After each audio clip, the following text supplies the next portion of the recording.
there was a regular looking light bulbs, and I was like probably a quarter of a mile away from it, if that. It was pretty close. And the light bulbs looked like a normal regular light bulb, and they had a whole row of these light bulbs that went around the whole unit right above the upper half of this saucer, and they rotated. And so it like lit up with red, orange, yellow, green, all these lights, but one bulb at a time lit up, and they went around in a circle. And there was a low humming sound this entire time. We didn't hear it, like we didn't see it or hear it until it was just right in front of our face. It didn't fly in, it was just like there. And it was pretty big, and it was hovering right above the crops. Where it gets weird is it descended. I don't think it went all the way down to the ground, because had it done that, we wouldn't have seen it with the cornfield. So it was kind of like just descended right over the corn. And then this sounds nuts, but I will never forget the sound. It made this kind of weird sound. And the whole time, all 6 of us weren't saying anything. We're all like kind of huddled together watching this thing. It was making sounds like,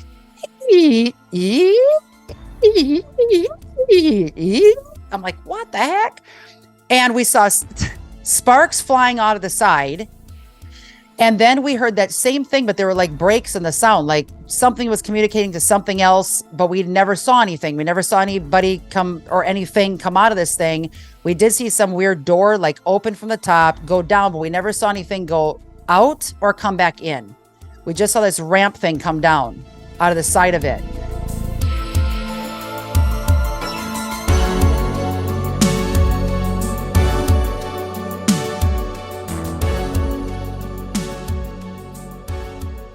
The history of our Earth is so different from what we can imagine. Enjoy the journey. The Smithsonian, and if they found out about a large skeleton somewhere, was to go get it. I'm going to assume at least one person is right, because if one person's right, it busts the paradigm. It all goes back to the fallen cherub. And the problem with the modern day church, they have a very truncated view of the supernatural. This backdrop that's just pregnant with all kinds of meaning associated with this Mount Hermon event. Welcome to Blurry Creatures. And this guy defects from the kingdom. That's a big deal.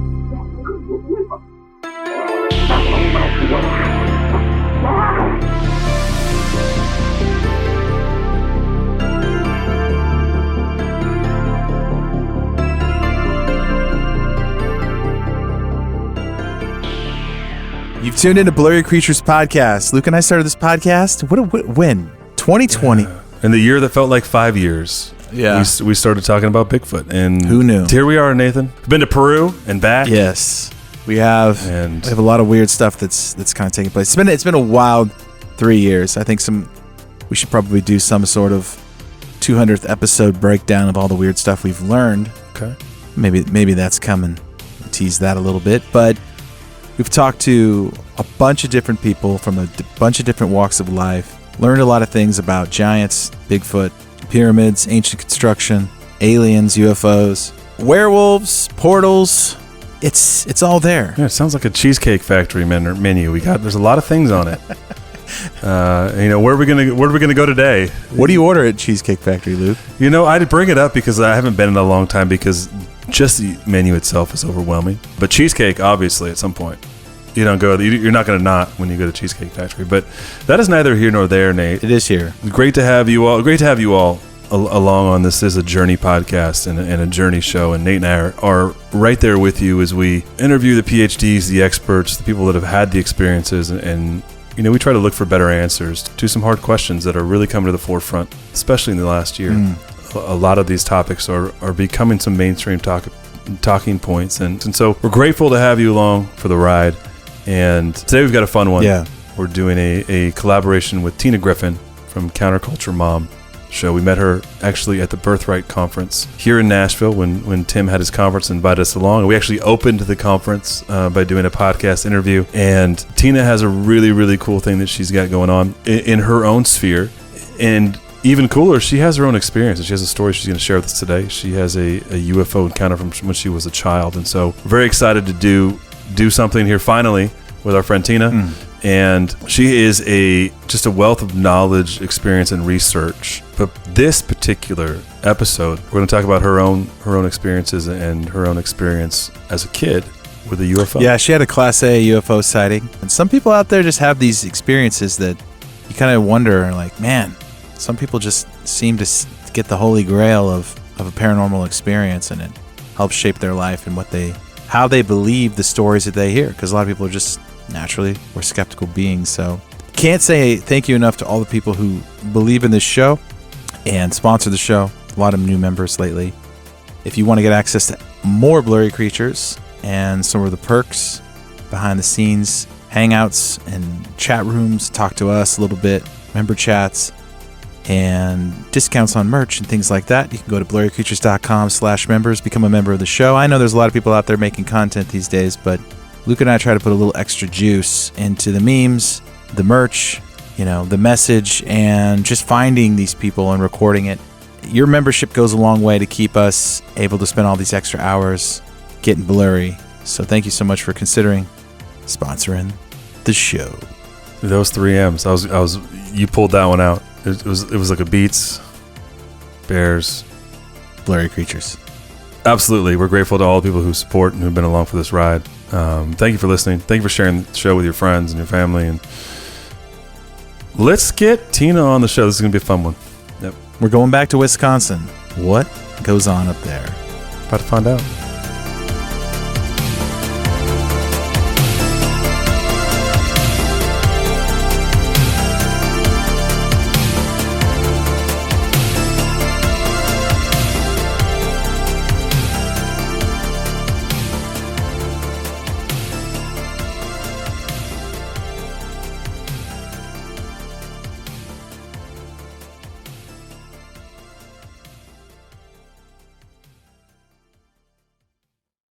Well, yeah, we appreciate you coming on, Blurry Creatures. We've been on this trail for a long time, a little over 3 years. We've been doing this podcast, and we talk a lot about the blurry creatures in our world.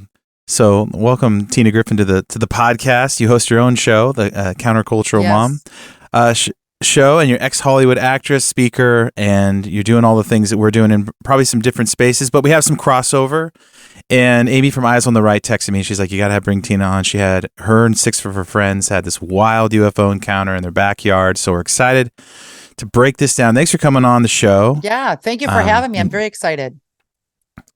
We appreciate it. We kick off our show. We ask everyone, what are your thoughts on Bigfoot?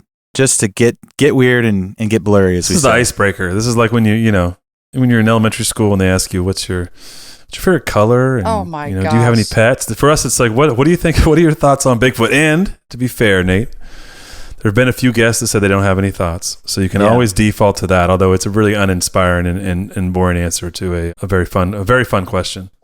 Because of you guys and catching the shows I've caught here over the last 3 years and meeting you both face to face to know that you guys are normal people and not Bigfoot yourselves over at Tim Alberino's Birthright Conference. Yeah. You made me think about questions that I typically didn't even think about asking. And that's very rare. So you get the award for that because I have researched so many topics over the years. But, there's so many rabbit holes you can go down. And I'm like, I'm already having a little bit of a problem sleeping at night with the stuff from Hollywood that I heard about and seen some horrific stuff over the years. I just never really researched it until I heard about you two. I think it could be Nephilim geared. And Nate, you and I were talking about that earlier today. I'm not quite sure yet how to answer that question. Hopefully by the end of this chaotic episode with what I endured, you guys can give me more of a clear picture on what I saw, and then maybe I can put the puzzle together even better. No, I like it. If Bigfoot was a car, there's definitely some Nephilim wheels in there somewhere. There's so much that we just don't know. I'm going to be holding up the line in heaven someday when I see the Lord. Yeah, we've got a lot of questions. I think it's gonna be so mind blowing if the veil comes down before then, even more mind blowing here on Earth if we see some of this stuff walking around. So who knows? And what's you know coming. what? There's a lot more stuff that are walking around and becoming more bold. I think as the days grow dark and Christ's return draws even more near. I think he's giving everybody a chance to pick a side. And there's a lot of things that have been hidden forever, but I tend to look at it this way, being in Hollywood for a decade, and the sets I had a chance to work on, the insight that I had a chance to gather, if the media is laughing about something and trying to cover it up or make it look cartoony, it's probably real. Yeah. And so with Bigfoot, on what I heard about over the years, with the way pop culture and any kind of certain series might share it by saying it's a hoax or have a guy run with some kind of weird outfit on in the backyard late at night, then chances are it's probably real. Yeah. I know. It's nuts. The stories are wild, and I think that's where our show started, and we were trying to figure out what it was, and quickly we got into the Nephilim, giants, alternate history, aliens and stuff. So the alien thing is kind of newer on our show. I think we've been talking about it. You know, Tim Alberino kind of baptized into this in that whole space. So take us back to what you saw and what you encountered, and then we can try to do our best to corroborate what we've heard with what you've experienced and give you some better answers. But it's really sounds like you had a fascinating encounter. We're excited to hear it. Yeah, it's pretty nuts. And then the following years, which I can tell you a couple of different things that happened while I was in LA, just added to what we saw as kids. So I don't think it was an accident, but I thought it was actually on my mom's birthday, August 2nd, 1988. And it was actually the night before. It was I believe a Sunday night. And sun was just setting, and there were 6 of us kids wrecking havoc, acting nuts, and riding our bikes around my parents' farm in Pulaski, Wisconsin. And that's about 20 minutes west of Green Bay. I was 11 years old. And I remember that summer, my mom invited some friends over from church. And so their 3 kids and myself and my 2 younger brothers were just racing bikes in the backyard. Sun was just setting. The adults, of course, are not near where this UFO experience happened, which didn't make me happy because they were going to think we're nuts afterwards. But they were on the back deck behind the house. We were a good couple hundred feet away behind the barn. Cornfields are pretty tall at that point. We're talking, August, almost harvest time, not quite. And as the sun's setting, still bright enough outside, I don't remember which one of us kids screamed, but we all went to a screeching halt when someone yelled, "What in the heck is that?" And there were 2 of us that were the oldest, 11, 12 years old, right in there. And then 2 10-year-olds and like 2 9-year-olds. We were all really close in age. And I got off my bike seat and kind of like leaned forward because I was both panic attack feeling and I couldn't move, but I didn't want to move at the same time. And I did not want to go closer, and I didn't want to run from it. I was just kind of paralyzed.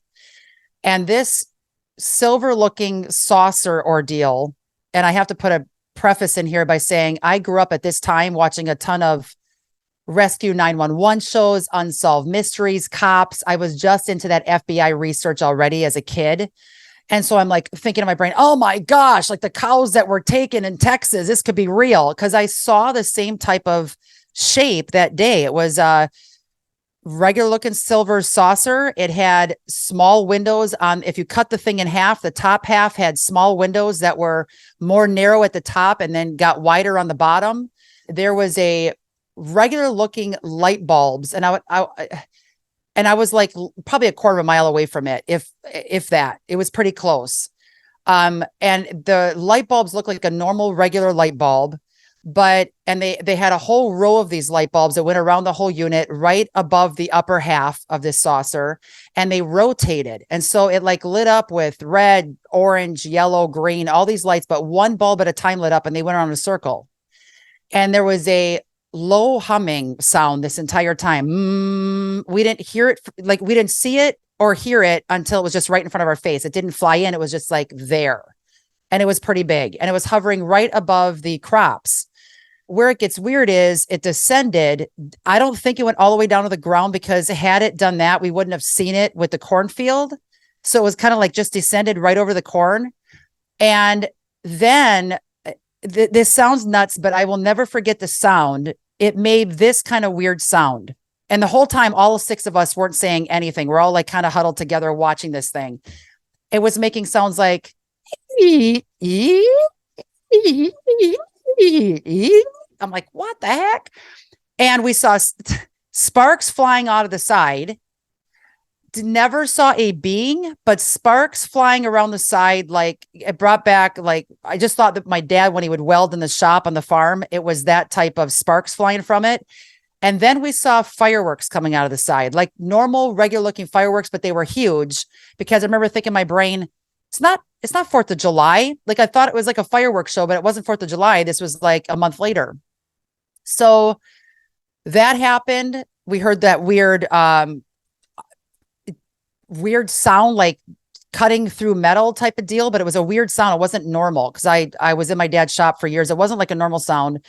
And then we heard that same thing, but there were like breaks in the sound, like something was communicating to something else, but we never saw anything. We never saw anybody come or anything come out of this thing. We did see some weird door like open from the top, go down, but we never saw anything go out or come back in. We just saw this ramp thing come down out of the side of it. Now, if somebody did come out and go in, it could have been that they were short and just were hidden by the corn and came back up, but the door came down.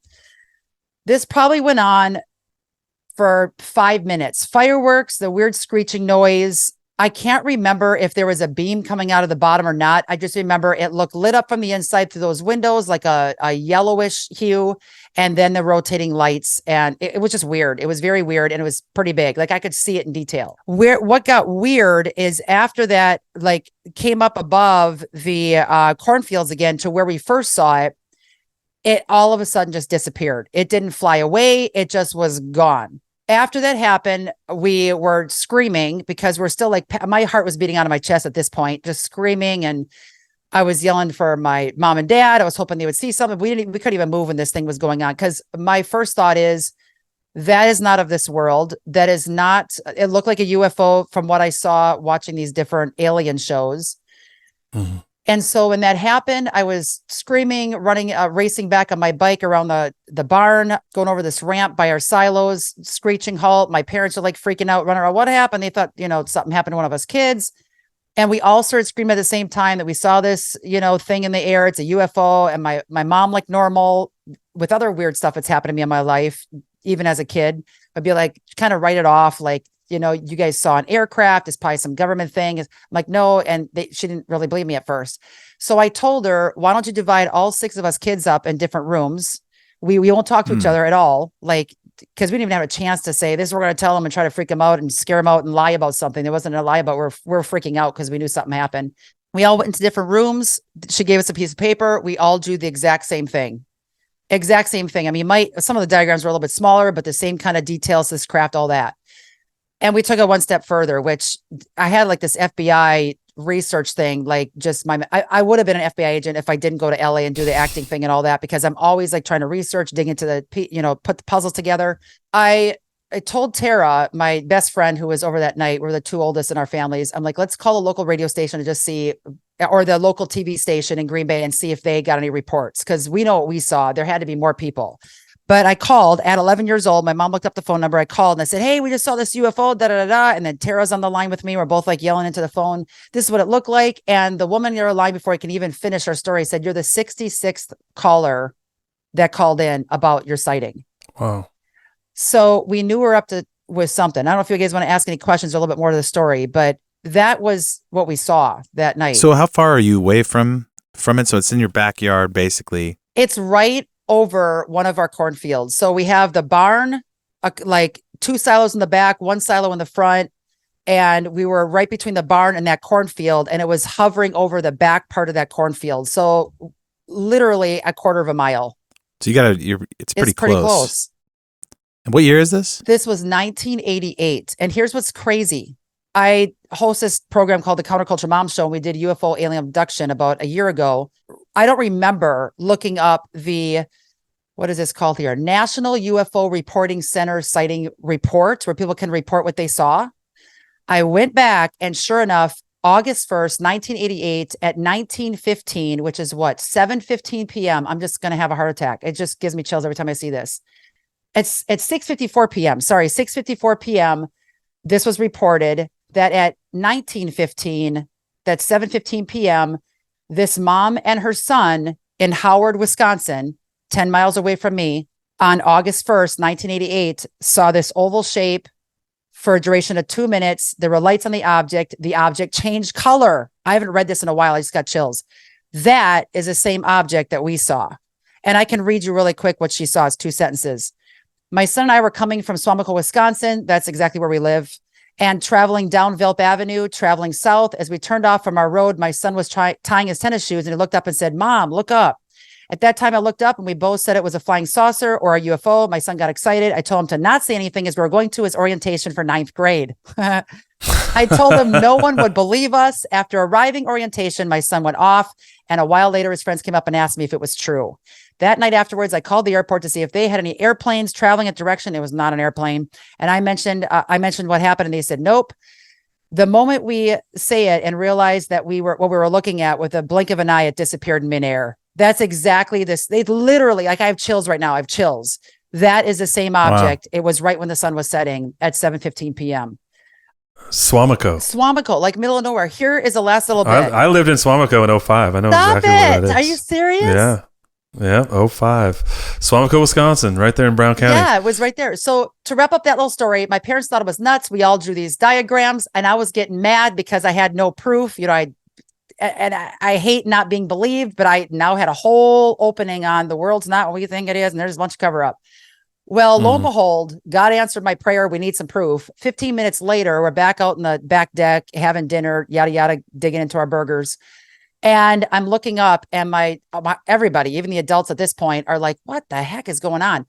If it wasn't 17, it was 15 Black Army helicopters that we never see in our area circling our farm. And to this day, I wish for at least an hour. At this day, I wish I would have gone over to where that beast landed, came down, and seen if I would have seen a crop circle or something. That's what makes me I'm like, what was I thinking? For at least a year later, I can't tell you how many nights I would go outside hoping I would see it again, and then not hoping. Like, I really wanted to, not that I wanted to go in it this time around, but it was wild. And then I have other stuff I can share about, even crazier stuff when I lived in LA. But yeah, that was my first encounter. Well, I think that feeling is pretty typical. A lot of guys will see Bigfoot and then they devote the rest of their life to him. They almost go crazy because they're just like out searching for that experience again. And it's, you know, it's a 1 in a million experience, probably even higher than that, you know, to see something like this. But then, you know, they're just trying to recreate that moment. But the fact that you had all your friends with you is such a blessing, because most people are alone and they don't remember for years. So you didn't block this out of your mind. Do your friends, do you sit down and talk about it? Oh, yeah. It bonded us in a way that I'm still very good friends with the other family with their 3 kids. I mean, Tara and I grew up together. She's my closest friend in Green Bay. And weird stuff always happens when we're together. So I don't know what that all is. But we went to the Packer games together, and I'm watching football. She's getting guys' phone numbers. I'm like, Tara, come on. You're not ready to get married at 16. Let's watch this touchdown right here. But it opened my eyes massive. There's like 10 stories I could tell you. There's one more story I want to tell you to see if you can add, if you had any guess on that this thing happened to them, or if they saw something. I wanted to share something that happened when I lived in LA. Yeah.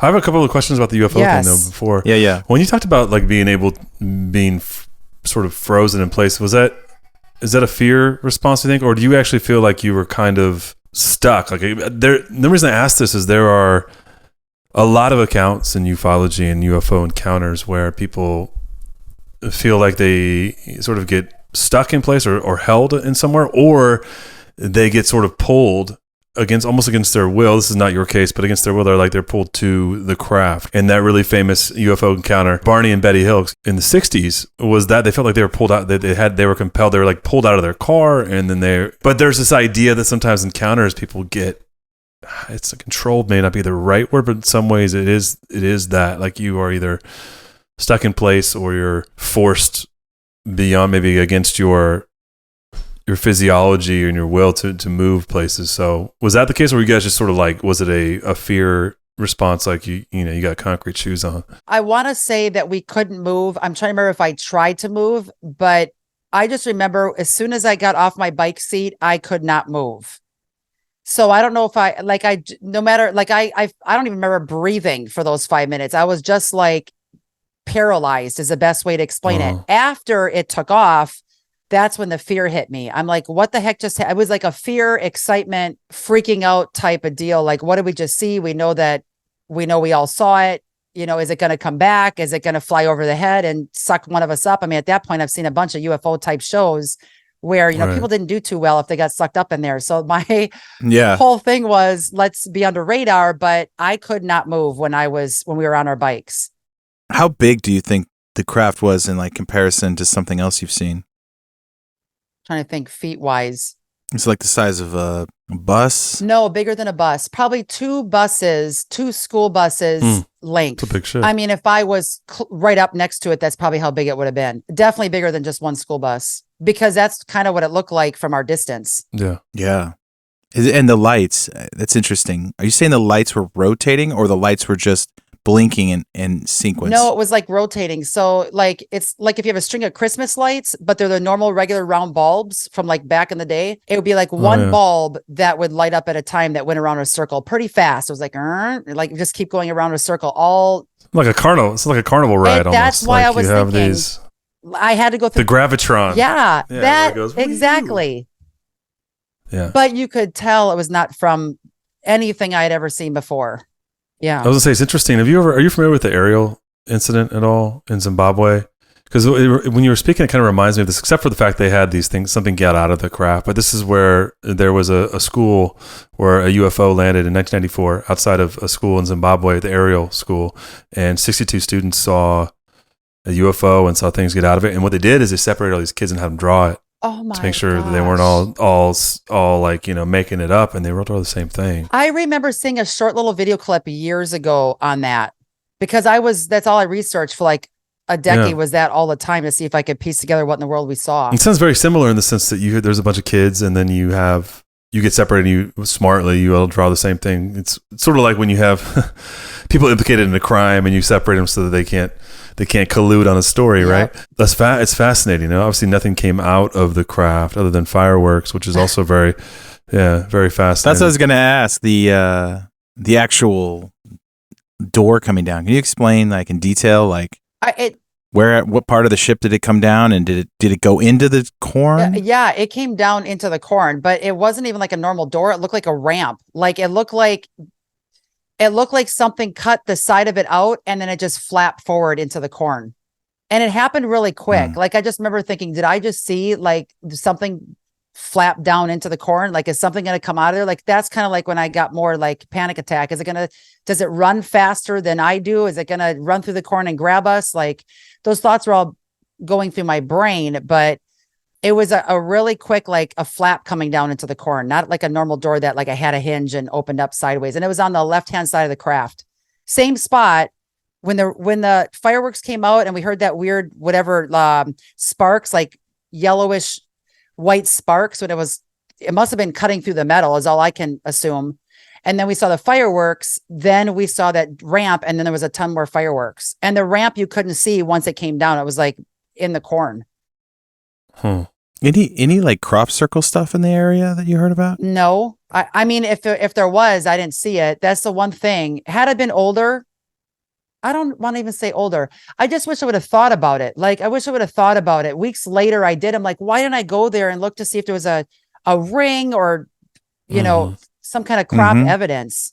Because all the farmers had crops, the corn that was in that area. It's all, we had 350 acres of soybean and corn in that whole area where it landed or hovered. I don't think it ever landed on the ground. I think it hovered from how much of that craft we could see.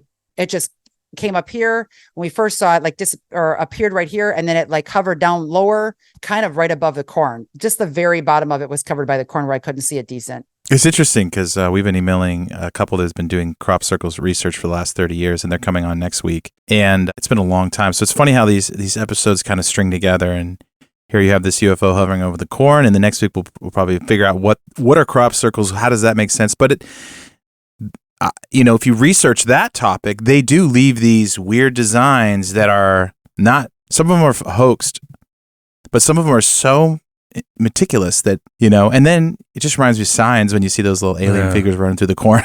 And that's what it's like freaks you out. I didn't know up until that point much about what aliens look like. I mean, on my shirt, this is what we're always told, little green men, but are they really?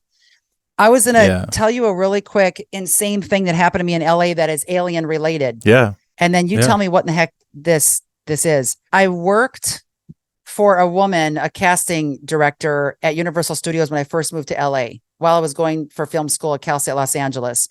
And long story short, through that, I met a bunch of people that got me signed up with different agents. I did film and TV, runway type stuff, Miss America pageant, all that jazz. In the mix of all that, I was hired with a group of my friends to work for the after party of the Taken series for Steven Spielberg. Mm-hmm. And I was fascinated because I'm like, oh my gosh, people from around the world are going to be coming in for the supposed crash site memorabilia. They brought a bunch of stuff in, had it all in like clear cases right there at Universal Studios. And people would come in and we would be like running this mock museum to pump up the Taken series. I think it was like back in 2004, 2003, whenever Taken series came out, which I already had been doing research on Steven Spielberg and other top elites in Hollywood and how it's connected with the government and what they're all, trying to brainwash us with. And so my research went skyrocket after the alien thing. And a couple of years later, before I moved to Hollywood, that's why I moved to Hollywood. So I'm at this event and a bunch of people are coming through the line, sharing their UFO stories. A lot of people were abducted and I shared mine, but I met this one guy named Denton and I knew God brought him in my life, that we had to talk. We were really good friends, kept in touch. He was probably in his 70s when we first met. And I talked with him for a good 15 years and he passed away about 5 to 7 years ago. And he would say today, share it. So when I'm probably not gonna remember all the details, but it was like, it's in my file cabinet in my brain when he told me all this. He was in downtown LA and he saw a UFO decades before this, like 20, 30 years before this. It was late at night, downtown LA, and this blue beam came out of it. And I'm just going to give you the bullet points. There's a lot more to the story. This blue beam came out of it, struck his body. He was paralyzed, didn't get sucked up into the craft, but his blood changed. It changed his blood.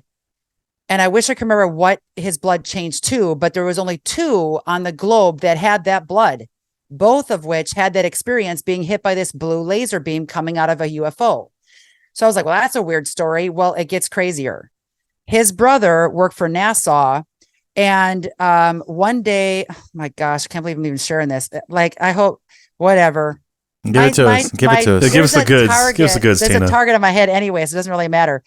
So one day, his brother, he was dying to go where his brother was working, which was underground. I don't want to say Area 51. I think it was, but it was an underground, massive, not just a tunnel system, but like a lab. Yeah, like a base underground. Like a base? Yes. Like and it dome? was in, Yeah. that's what got me into major books about the tunnels that connect all the major cities in the US. It's a whole other conversation, but it absolutely exists. So he was dying because his brother would tell him, I can't take you down there. I'll get killed. Like, I can't bring you down there, security purposes and all that. We have special badges, but he would tell him over the years what it's about. Well, one day his brother calls him out of the blue. He goes, grab a camera, get over here. And so he drove out to the desert. I want to say it's Arizona, but it's somewhere, Arizona, California, Utah, like all in there, and said, I can get you underground because my coworker is sick and I'm going to give you his badge. I'm like, oh my gosh, are you serious? And I knew the guy wasn't lying because I knew what I saw. Like, Denton had no reason to be lying about any of this. Took his big hunk of camera down. This is like, we're talking 20, 30 years ago, because it was at least 10 years prior to him and I meeting, probably literally 40 years ago now. And he took this big hunk of camera down and got all this footage. But what he saw, and there's like, it's like a 10-hour story, what I could tell you, but the gist of what he saw is, he goes, I went so far underground. He goes, it was like an elevator system that went way underground. He goes, it was sand. You lifted a flap, you went way underground. Then when he goes, when I got underground, my brother and we rode in this train car cart on tracks. And he goes, Tina, it was like 2 or 3 football stadium size, how big the land was underneath, like this big base. And the 2 things I will never forget is, number one, he stops off at this one spot where they had 3 beings. He said they were absolutely not human. They had, one guy was taller and then like 6'3", 6'4", like a normal size. Well, even a little bit bigger than that. I remember he said it was like 6.5 feet tall, pasty white skin. He said they looked a lot like humans, but you could easily tell that they weren't. Pasty white skin, almost translucent. And he had dark hair, really thin. And then 2 women were there. I say women, but they weren't human. Really white, pasty, translucent looking skin, really thin and bony. One woman had long red hair. One woman had short black hair. And he said they all were preserved. They weren't alive. At least they didn't move around. They were all preserved in this weird, clearish looking bubbly liquid, like a test tube is all I could put in my brain when he was explaining this to me, to try to put a visual to what he was saying. And they were in these really big tubes that were being preserved by the government. The government is fully aware what's going on. His brother worked for NASA. I don't trust NASA at all. I don't know where you guys stand on NASA, but the whole Nazi connection with that is another whole show. But brother was a diehard believer, Christian. And so he saw these three beings. They would do experiments and stuff on them. He didn't explain what kind of experiments. He just said, I saw the three beings in there, and they looked a lot like us, but they weren't. More pointed ears, the skin, really thin lips. I remember him saying that. I really haven't thought about this in a while. This is weird. And then with the three beings, he got this all on camera with his brother. And he said at the same time, he's kind of panicked to get footage because there was people there's more than just his brother that work down there at different stations. He said near that station, and this was, I don't want to say it was Roswell, but I worked on Roswell, that set. So that also enamored me, because what Roswell talked about, I think a lot of this stuff actually was going on at the time. There's a lot of Hollywood crap, like COVID, for example. They were talking about this in 2004 in soap operas. 6 feet apart, big virus. We got to mask up. I'm like, really? And all of a sudden it's 20 years later and they're doing what they had talked about. So I always study film ahead of time saying, well, they're already kind of telling us what's going to happen. Simpsons, like all that. So with that said, he said right across that aisle was another whole station of crash site leftover stuff where they finally got through it, but it was he described a saucer. It looked somewhat like mine, but a little bit smaller, where it took the government forever to figure out how to saw through this metal, if it was even metal. He said it was shiny silver, but he goes, they could not figure out. Finally, they figured out how to saw through this metal, whatever it was, because it was not of this world, at least what he was saying. His brother was explaining it to him. And he said there was one chair in the very middle of this craft. There was also windows in it. One chair, really small. He goes, like a toddler. That's how small it was. Like a toddler would sit in it, maybe like a 5 to 10-year-old max. But he said the craziest thing, Tina, was there was a pole that came up from that chair with a book on it, small little platform with a book on it. And he said when you picked up the book, you'd see writing, like hieroglyphic black letters, he said. He didn't understand what the language was, but he said there was writing on it. And he said when you flip the page, the writing on the previous page was gone and new writing would appear right in front of his face on that page. It was clear. Flip the page, all of a sudden there's writing.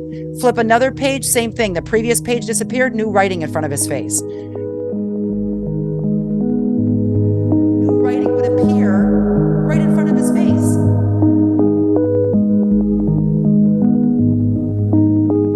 New writing would appear right in front of his face. New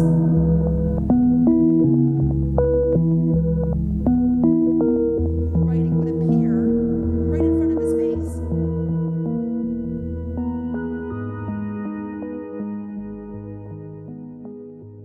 Writing would appear right in front of his face. This guy loved the Lord. I absolutely believe every word he said. I started listening to some of Scott Mitchell and his guests recently, and what other people, this woman Karen that I just heard a program on her, when she's talking about the railroad cars underground, I almost had chills, man. I'm like, that's the same thing that Denton told me. I will never forget this stuff. He gets his evidence and puts it in a vault in Sacramento. And he said, I don't know who, he didn't give me like names, and I don't think he knew, but somehow the word got out. They found out that Denton was that went underground with his brother. They confiscated all the stuff from that vault. He had a couple pictures that he kept with him, but a bunch of pictures, his VHS tapes of a lot of the stuff that he had underground, all was taken by the government that knew he had demanded that he get the stuff in the vault, and they stripped it. But he did show me some pictures of the craft that he saw, that he had still, that he printed, like screenshots of the actual footage. I believe it happened. Yeah, I mean, it's pretty in line with a lot of things we've heard. I haven't heard about the book yet, but it would make sense. But we have heard about the small chairs and the small control systems that they have in these that are it's like hobbits or little grays or flying these things around. So it would make a lot of sense. What do you think the blood thing was? Why? What do you ever figure out about his blood type? I have no idea. Towards the end of his life, what happened was he had cancer, massive cancer, and they couldn't really do anything for him because they couldn't even read his blood. He said, there's only 2 of you that have this type of blood. It's not a normal blood. I wish I don't know if I wrote that down in my journal or not. I wrote a lot of stuff when I lived in LA in my journal, but they just said there's only 2 of you right now walking on the planet, same situation with the blue beam deal, and your blood, we can't get blood to you from another person, and we can't use your blood anywhere else. And he didn't even know that the blood was changed by that, but he told him what happened to him because, that is why. I'm sorry, I'm like remembering bits and pieces because it's been forever. He said when the beam hit him, his veins in his arm, like he looked at his body and his veins like lit up blue. They lit up blue. That is why I'm like remembering chunks because this is literally almost 30 years ago now. I'm remembering chunks of what he said to me, but he knew something happened in his body that night, but it wasn't until years later when he had this health issue where they're like, we can't do anything for you because your blood literally is not of this world. And it goes, I know what happened to me. This is what happened. They're like, well, same story from the other guy who also had the same type of blood. It's weird. I mean, and Tina, we've heard a lot of, we were on David Paulides. He talked about, cattle mutilations and they suck these things dry. And he said that there's a lot of UFO stories where he told us a story on his documentary that a bunch of construction workers saw this UFO pick up an elk and like basically same thing, right? It had like a tractor beam. It hit the elk and it was moving and the elk was moving. So it like drew it up into the craft. It reminds me of the Travis Walton story where he's kind of sucked up into the craft. Remember that one? You got the history of the Battle of Los Angeles and all the UFO stuff in LA.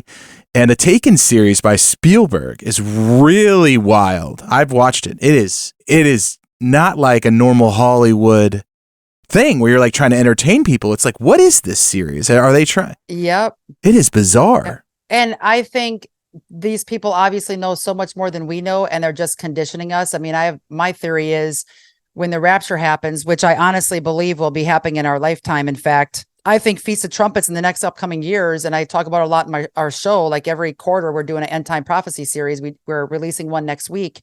Scott Mitchell was on talking about the end times, and I had Charles Dyer on, who's been to Israel over 40 times, and we're just living in it. So I think the whole alien thing, what so many people talk about, the government supposedly releasing tapes from 40, 50 years ago and all the footage and the pilots talking about all their stories. I think a lot of it is to warm up the masses to then have an explanation for when the rapture happens, that it's, alien abduction instead of, no, it's really what Jesus said was going to happen in the end times. And now you guys are facing 7 years of hell on earth, basically. But, people ask, do you think these aliens are demon beings? I'm not sure. I don't know if it's Nephilim. I'm not sure if it's alien related. I know that the government knows about it. I believe that there's a lot of corrupt people that are demonically influenced, even possessed, because I talk about demon possessed celebrities for 25 years, that these people could be people in government, the elites, Council on Foreign Relations, you got New World Order, all these Luciferians that are running the globe at the moment. I really believe they are working with, I don't know if it's demonic entities, Nephilim. I don't know what your take is on it. I have a big question mark there yet. Well, I think what Luke and I have talked a lot about on this show is that, like you said, you're describing light bulbs, right? Like, we don't hear about stories about demons in the Old Testament or the New Testament, making light bulbs and building stuff that you can't even saw through. So, I make an argument a lot on the show, like, they wouldn't need Ouija boards and 14 and 15-year-old kids playing with it to try to get into a body if they can design this craft and fly around the world. I mean, it's, yes. You know what I mean? It's like a demon. A demon is it feels more like a specific thing. I'm not saying these things aren't demonic. They sound demonic, right? They're doing genetic experiments. They have a technology that we find and we pick up, and you're seeing it and you saw it close hand. So do you feel like they were dropping something off in your cornfield, and or it was, or maybe God allowed you to see this early on in your life to kind of help you, guide you through the rest of your Hollywood career? I never thought about them dropping something off in the cornfield. I kind of saw it as them possibly surveying the land to come back and take what they like, kind of checking out what can we grab from this area. I mean, our cows were within like 100 feet away. So I was thinking, am I going to see something did they grab something for dinner? I mean, I just wasn't sure exactly what they were doing, but I absolutely know without a shadow of a doubt, just with the stuff. And I mean, I could give you 30 different weird UFO-like things that have happened to me as a kid and through my early teens that I absolutely 110% believe that God showed me, So when I'm doing the show today on the topics we're doing, I wouldn't think people are nuts. And at some point I can relate to something from what the guests are talking to me about. And it would help me. I can even see how it's helped me know what to ask when I have people on talking about it. Yeah. It's just been nuts. And there's a lot of ties with the government, the corrupt government, and Hollywood, that just even going to the parties I was at and Playboy Mansion fully clothed, doing research over the years, it's all tied together for mass deception. One thing I know is, Luke, I don't think you could get in one of these things and fly it around. You probably wouldn't fit. I don't like to make them for big people. Yeah. And Denton did say he kind of had to crouch in because it was hard getting around with his camera gear into some of this junk that he was in. So bizarre. It's a short king game. They're all short guys. I think it's fascinating though, the underground stuff. We've talked a bit, maybe in platitudes about some of that. There's the Phil Schneider story, the real famous one about this gun battle or with lasers and whatnot, in an underground base with aliens. And he got cancer too. He got cancer. So. Yeah, he got cancer from that. And then you have all the Dulce, New Mexico stuff, which is also very interesting, right? There's apparently allegedly the conspiracy theory is there's a joint human alien base.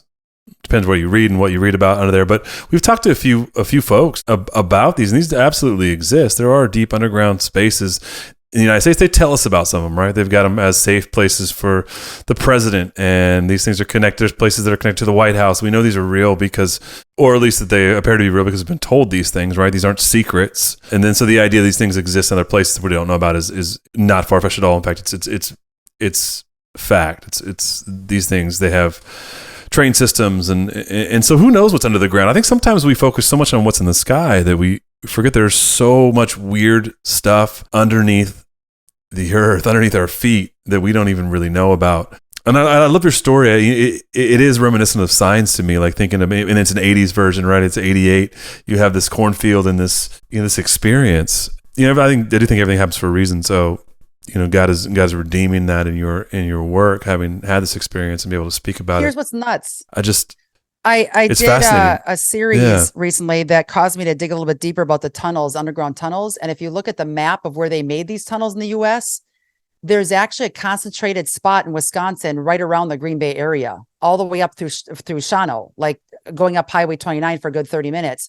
And what I just remembered as well is my youngest brother, Clint, he saw this craft, and about 3 or 4 years afterwards, he called me freaking out. At that point, I think I just moved to LA.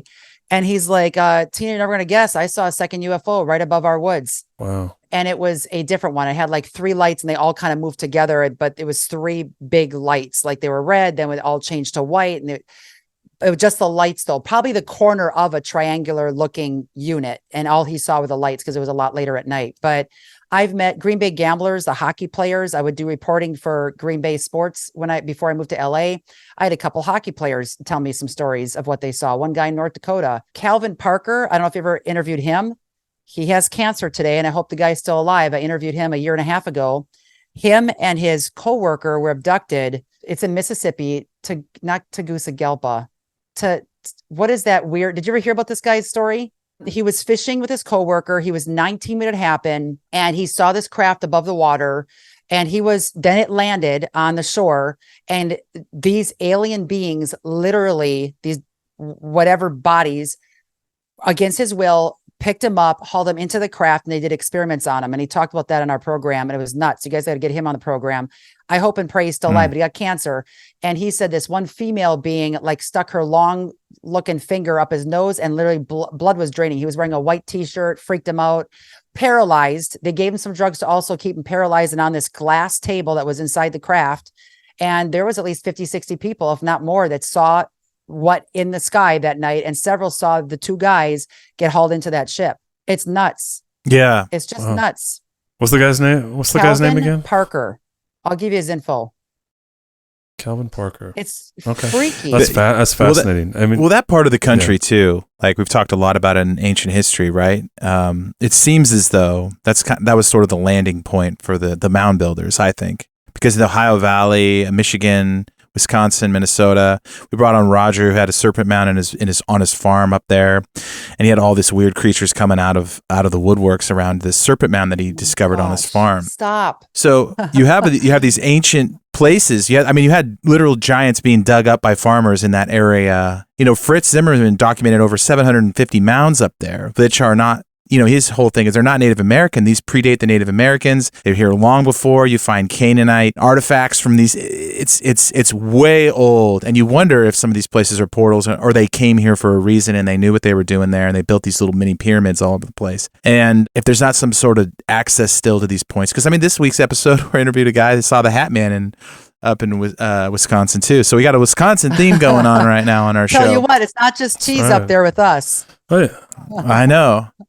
No, you got way up in the North Woods. You get up in the Upers, I really think it's important because I think one of the things we run into a lot on our show, Tina, is this it reminds me of the Field of Dreams. You've got this guy that just knows something's up and then he sees these beings and he's trying his hardest. He's on a mission. This stuff is real. I've got to do this thing. And I think people like us who have these podcasts, we have friends who tell us these stories, we get into this mindset of we see the world as so skeptical. Even Christians are some of the most skeptical. And you're trying your hardest to pour your life into your work to get people to realize this stuff is real. Real. And then there's that moment where Ray's buddy's they're going to foreclose on you. And then he sees one of the entities come across the grass and then he's like, don't sell the farm. Don't sell the farm. And then instantly he changes. And I think your experience, like a lot of people, they're skeptical. They don't believe in the unseen realms. They don't believe in aliens, Bigfoot, werewolves, ghosts, all this stuff. And then they see it. And then they're like, hang on a second. My God, what else is out there? Exactly. And it's weird you bring up Field of Dreams. When I saw that movie, it brought back a lot of memories because it was around the same time. And I just took my 4 kids there literally a month ago to Field of Dreams. And that's what I was thinking about the day that I saw that UFO with the cornfield like that. And then also Ray Liotta, who played the first entity that they saw, just passed away about 2 or 3 years ago. I was his personal driver one year for the Oscars. So just to have that chat with him, I was taking him from Hollywood party to Hollywood party in the Hollywood Hills. Very nice guy. I tried to get him to come with me to church. It didn't happen that time around, but really nice guy. But that movie really, I just think a lot of entertainment is used to warm up the masses to believing what reality they create. Yeah, it's conditioning, right?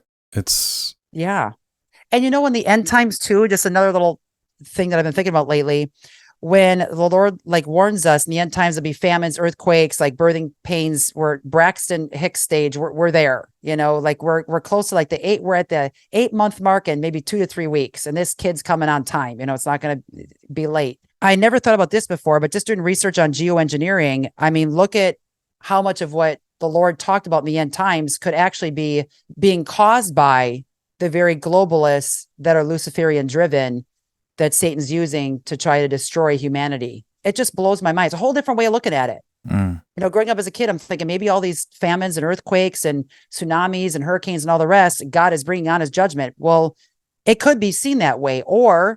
And however we want to look at that, the elites are controlling the weather at this point, and they gloat about it in videos from 40 years ago. And there is something to say about what you were just saying about there's a genetic component to all of this. And there was a genetic component in the days of Noah. And we talk a lot about that on our shows, kind of proving that not human beings were on the brink of extinction back then. We almost sort of lost and, God reset the world. But there is this, a lot, and we talk a lot about the Book of Enoch and some of the things that were in there. And supposedly these watchers who defiled humans were locked up for 70 generations. So how long is a generation? Are they getting let out, Luke? They coming back? It's a Terminator. We'll find out or we won't. Who knows? It's But they're doing the genetic experiments, and that is something that is beyond your typical haunting, your typical demon or angel encounter. It's like you're talking about labs, blood, experiments, an advanced genome project that is hard for people to wrap their minds around. They're building an army to deceive us or fight against us. Yes. The whole transhumanism thing, every time I do that topic, these fantastic people come on and share their expertise. I look at the pictures that tries to give a visual of what the heck we're talking about. I'm like, I can't even wrap my brain around some of the stuff that these people are talking about.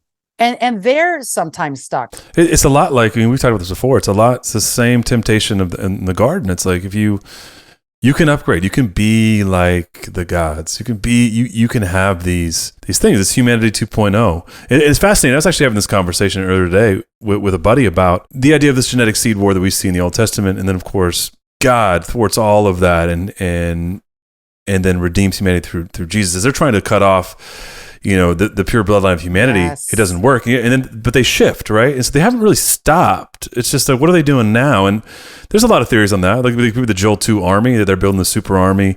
And I tend to think maybe that's what's happening here. You have Nimrod and you have the Tower of Babel, which of course we know is a ziggurat, and you can almost speak to anyone on the planet with the same language. We're back to sort of, there's at least a universal language with Google and Translate and all that stuff, right? And perhaps what they're doing is they are collecting, harvesting, and this is all just speculation on my part, right? But from a biblical standpoint, they're putting together an army of hybrids, not only to subdue and enslave humanity, as that's the Nephilim agenda, but also to war with God yet again in that final battle. And I think eschatology is so interesting, right? I mean, everybody's from John and Revelation thought they were in the end times, but there's so many signposts, as you talk about, of us being, of these things and prophecies being fulfilled that hadn't been fulfilled at the time of John. And that's a whole nother rabbit hole and podcast, frankly, to get into. But I do think it's interesting that these things continue, and it feels like the veil is thinning, as Nate talked about, and there's an uptick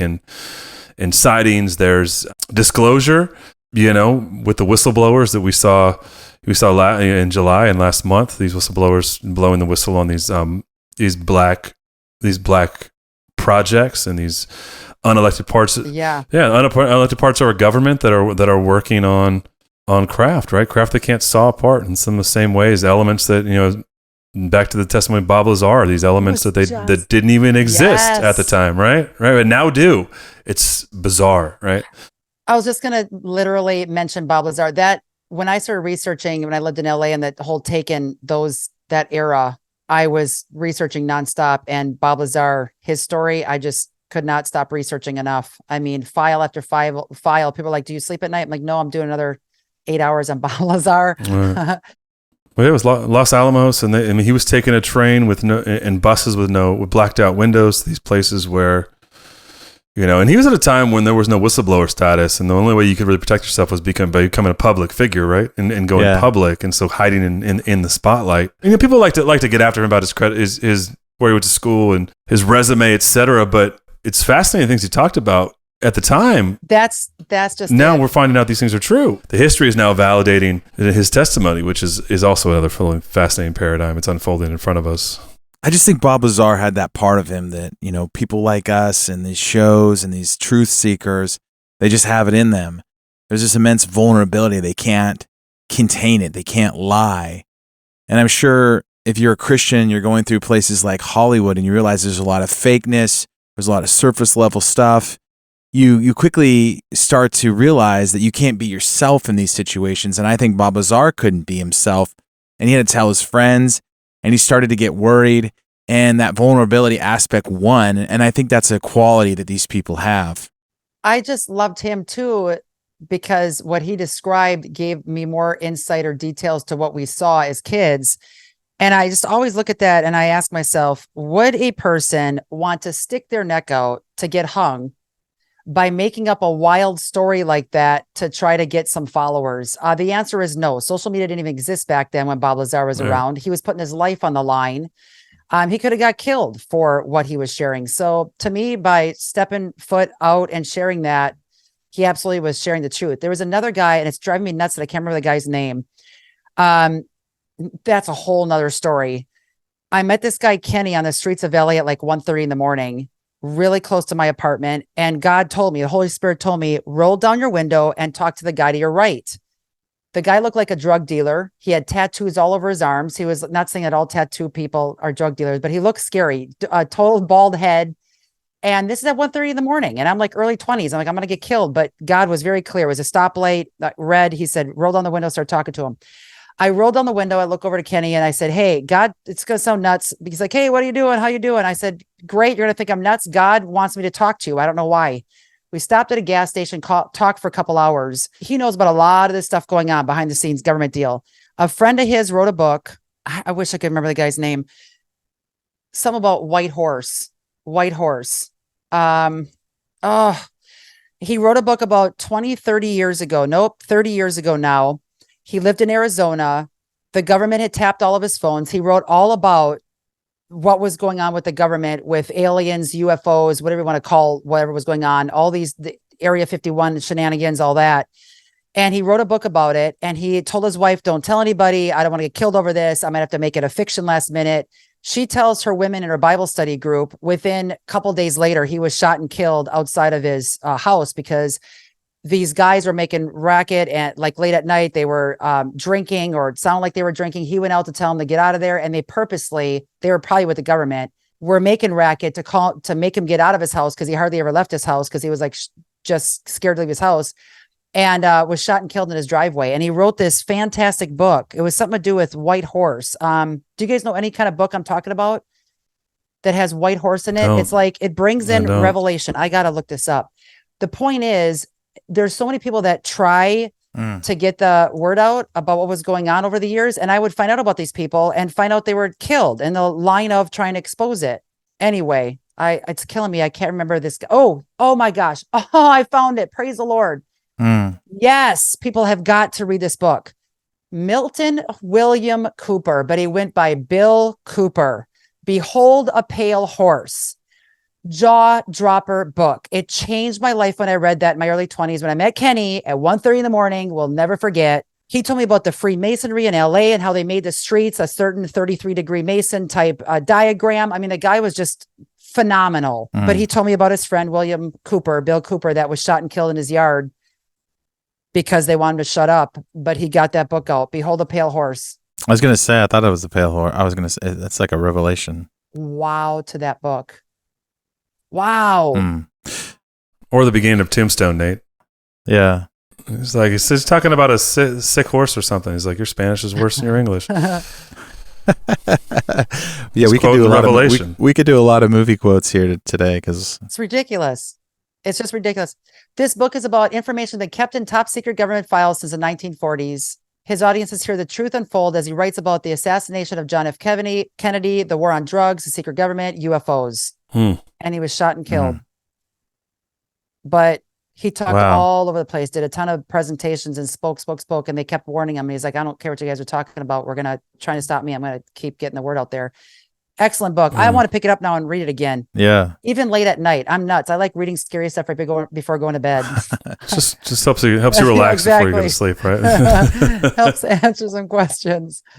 I like your energy and your willingness to dive in and put it all into good use, because I think sometimes when you're submersed in this stuff, it can kind of drive you crazy. I'm editing this stuff all day long. Luke and I are doing 3 or 4 interviews a week, and it's just like, you come out of these things and your kids are just like asking for, let's go to the bounce place, and you're just like, it's hard to like switch gears and go back to normal life. Yes. In some ways, you understand, like in the Matrix, you just put me back in. I don't want to know what I know. And yes, but there's something about a Christian who, if you follow the data, if you really want to know, you can't really lean on your own understanding. You have to just trust God that He's going to guide you the right way. And you can't believe everything you hear, but more of it seems true than less in these spaces. And I don't know what the recipe is. I don't know how, because some people get down some really weird rabbit holes, and I'm like, I don't know how important that is or whatever, but it's a weird recipe to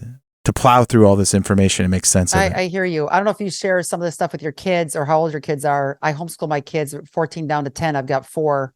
I'm just now getting my brain back after having the last kid. Love the kids to pieces, but they know about a lot of this stuff because they ask, about a lot of questions about this stuff. And I don't. Yeah. Well, my kid today, I found this in my car. Oh, no. Oh, you can't see it. There it is. It's an alien on the moon. Oh my gosh. There's a Loch Ness monster, and there's Bigfoot in the woods. There's a UFO here. There's just a lot that it's like, yeah, do you want to go down there or not? I always kind of look at who is saying what, and if we know the who behind the info that's being dished, I'll know right away. For the most part, they want to kill us, or no, that might actually be accurate. And I used to say nothing else is going to shock me anymore. And then I find out about you two, and I'm like, no, forget that comment. Yeah. I think Luke and I have found that there are very clever psyops to keep us, you get obsessed with figuring out some unsolvable thing that nobody knows. But I think there's way more data. We have a lot of data on UFOs. We have a lot of data on Bigfoot. We have a lot of data on alien beings and underground military bases and things like this. And I think sometimes we can get obsessive, and the obsessive part of you can take over. And then all of a sudden you've created this weird cult of following where you're no longer driven by the data. You're driven by your own personal belief that you've figured out. And your narrative, yeah. You're crafted a narrative that you work backwards on everything to make sure it supports that narrative. And I think that's, if you're looking dangerous. it's dangerous. If you're looking for the truth, then gotta keep your you're mind looking for open, the truth, right? Yeah, exactly. So, yeah, I think that's why I think all these things are so important, right? I mean, all the data Nate talks about, the vast majority is anecdotal, right? But as Mike Heiser famously said, if one of those stories is true, your story is true, for example, you have to figure out a way, to contextualize that within your own paradigm. And we come from a place of being believers, and our lens is the Bible. Yes. And so this whole show is really it's about that. How do we take all the weird stuff and how do we contextualize, understand, talk about, think about the things that are now becoming mainstream talking points? And, at this day and age, how do you fit that into your worldview if you're a Christian? Shouldn't be shocking, but I think it is to a lot of people that, by God, it's big enough. It's big enough to explain and to contextualize a lot of these things, whether it be a UFO experience like your own or a Bigfoot encounter. You can at least come with educated answers, because we don't know until they drag a body out, until you as the famous said, until a UFO lands on the White House lawn. Now, I wouldn't believe anything they said now, but that's always the saying, right? Until it lands on the White House lawn, and we want to know what these things are. But I do think a lot of these topics, they're all not only all connected, but they're all probably going to be part of what is the Great Delusion, right? We talk about the towards the end. They're all going to play a role. I don't know about Bigfoot as much, but he's in there somewhere doing something, right? But you have these things that don't disqualify our faith.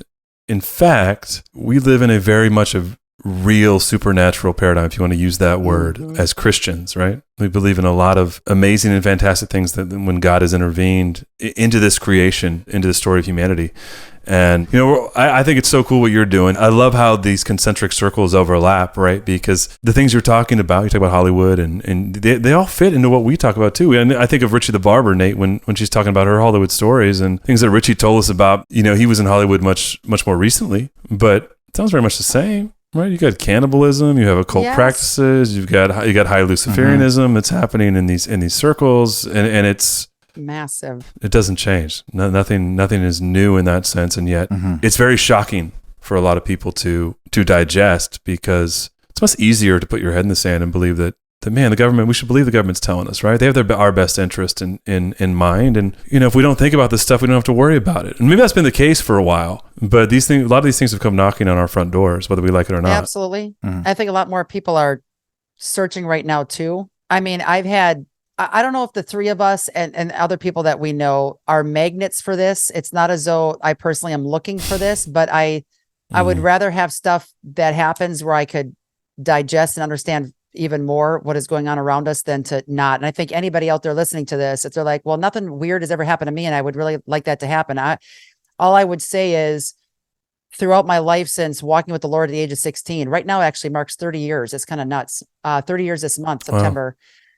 Placing my faith in the Lord. I remember walking to the front of church, Interfaith Fellowship in Green Bay, and I said, Lord, I'm willing to take a bullet for the cause. As I was walking to the front, I said, I would rather know the truth, even though it might be nuts, hard for me to understand, a lot of details, exposing the evil, whatever the case is. I'd rather know than not know and be led astray, where when he comes back, we're saying, Lord, Lord, and he's like, depart from me, I never knew you.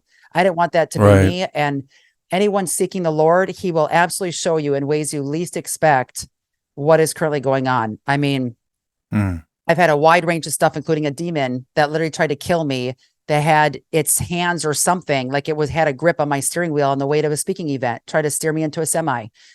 I've gone through a lot of weird things in my past. A knife robber in my home that tried to wipe me out with my 4 kids, and a friend of mine and her 4 kids. Wow. So by seeing all this stuff and living through it, I know God's not done with any of us yet that are got a calling to expose this, talk about it, and help lead people to the Lord. There's so many questions that are out there that pastors today are just not addressing. And honestly, walking with the Lord is exciting if we seek the Lord. Yeah.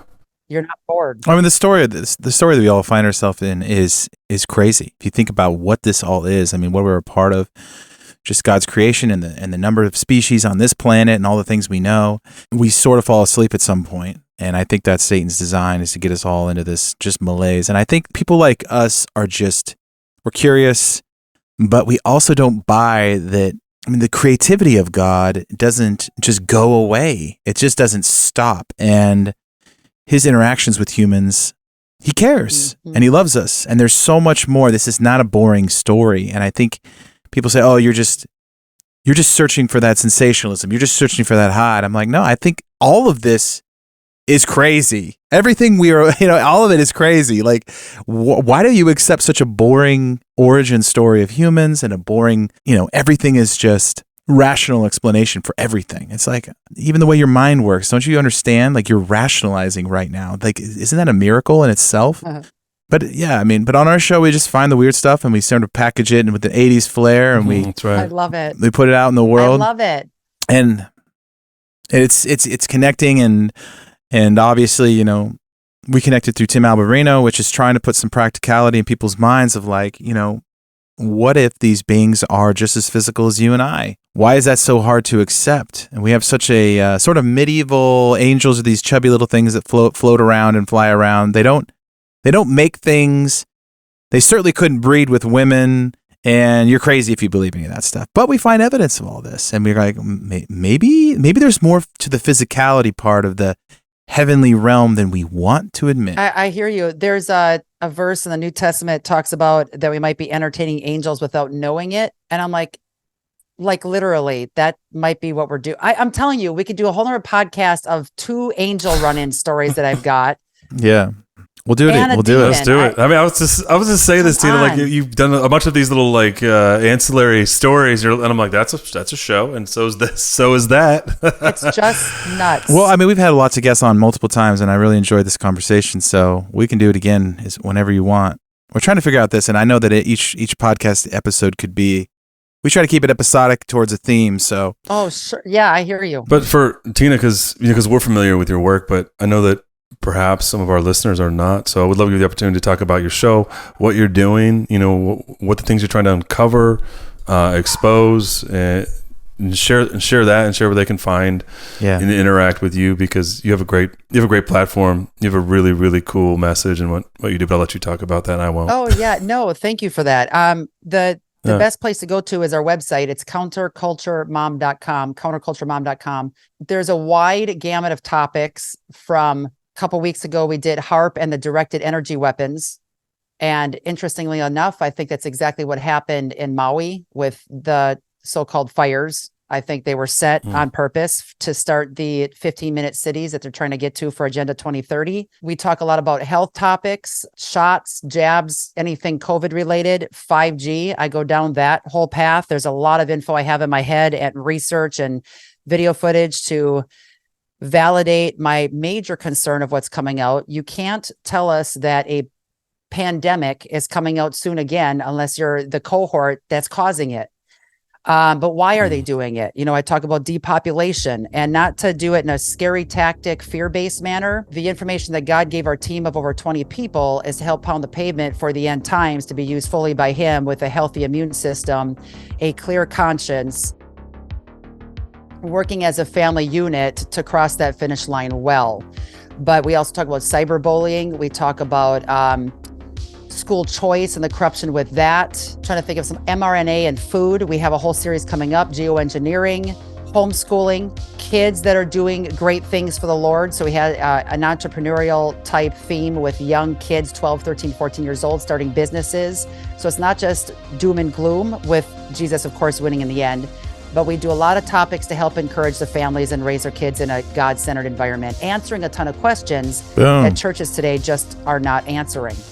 For a whole host of reasons. That's a whole nother show. But we care deeply for kids, for families. We want to expose the culprits for sex trafficking, and we always give back. So we allow our guests to come on the program and talk about what's happened to them or what ministry they started, so other people can donate towards their causes, so we can once again finish the race well with the time we've got left, which I don't think we have much time left. But counterculturemom.com is a website. We have an app, Counterculture Mom app. That's a must. It's $5 a month. We blast to the masses insight and inside info from the Hollywood Hills that I still have a team of people out there sending me dirt ahead of time so we can let parents know what you want to run from for entertainment for your kids. And it's not even considered entertainment, and the positive stuff that's out there. So from video games, TV shows, websites, apps, social media info, film, all of that, we pound out to the masses, the good stuff you want to grab for your kids and the stuff you want to run from. And it's all in that Counterculture Mom app with like 100 affiliates and a bunch of great discounts. Parents love it. You do all this with 4 kids and homeschooling. Wow, this is impressive. I have a team of 20 people. I that's why I wear hats. I lost half of my hair in the process, but I still want to cross that finish line. But we have a team of 20 and they do such a phenomenal job, and it's scary, but a lot of them we think alike to a point where I'm like, we haven't been cloned, right? We're not cloned because we're anti-clone around here. But parents can download the app. They can check out our show at counterculturemom.com. We do 4 episodes every week on a different topic, and it's a perfect puzzle we put together. And we're on 600 radio stations each week, AFR, CSN, and about 40 other platforms, podcasts, and 20 different TV platforms. So we're trying to get this out to the masses to save as many lives as possible. I love it. That's awesome. Yeah, you've been busy. I remember you just went on tour, and then thank you for making time for us today, because I know we kind of botched up. You guys rock. Thank you. Thanks a lot for today. It was fun. Good to see you again. Yes. Yeah, thank you. Yes, keep me posted. When this airs, let me know. We'll post it out there. Okay. Sweet. All right. Yeah. Talk to you guys soon. All right. Good to see you, Tina. Bye. Bye.